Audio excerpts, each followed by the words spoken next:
नमस्कार।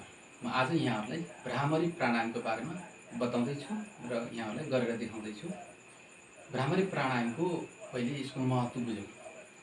हामीलाई हाम्रो मनले नै सताइरहेको हुन्छ। मनमा विभिन्न अनावश्यक विचारहरू चल्छ। हामीले चाहेको भन्दा नचाहेका विचारहरू चलिरहन्छ। त्यसले हामीलाई अशान्त बनाइरहन्छ। जसका कारणले गर्दाखेरि हामी कुनै पनि काममा एकाग्र भएर टिक्न सक्दैनौँ। एकाग्र भएर काममा टिक्न नसक्दा हाम्रो काममा सफलता प्राप्त हुँदैन।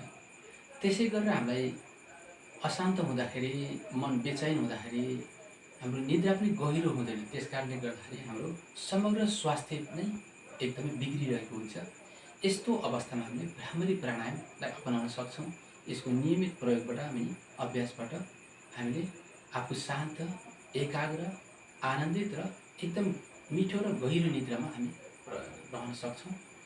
आउनुहोस् यहाँलाई म भ्रामरी प्राणायामको अभ्यास गरेर देखाउँछु। यसमा खास गरेर कान्छी औँला बाहेक अरू औँलाहरूको प्रयोग गर्छौँ। यो दुईवटा औँलालाई यसरी आँखाको साइडमा यसरी राख्छौँ हल्का तरिकाले। छोरी औँलाले यसरी माथि यसरी राख्न सक्छौँ र बुढी औँलाले दुवै कानलाई बन्द गर्छौँ। अब हामी लामो गहिरो श्वास पुरा भर्छौँ। अब श्वास भरिसकेका छौँ। अब श्वास छोड्दै गर्दा भमराले गुम गरे जस्तै हामी भुनभुनाउँछौँ आफू।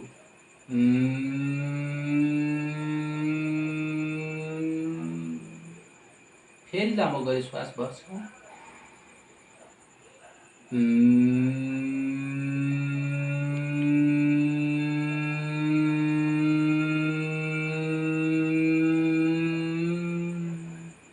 लामो गरी श्वास भरौँ।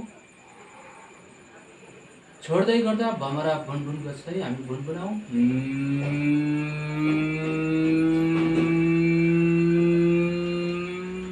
निरन्तर गरौँ लामो गरी श्वास।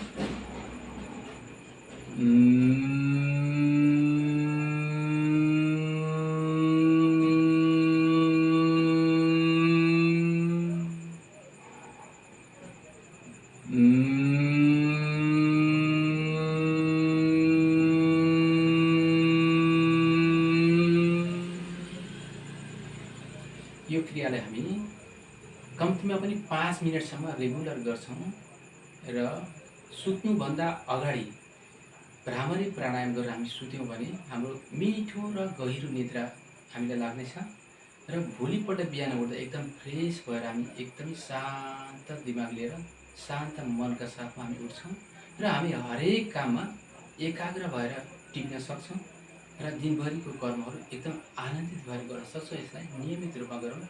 यहाँ सबैलाई म अनुरोध गर्छु। हस्, नमस्कार।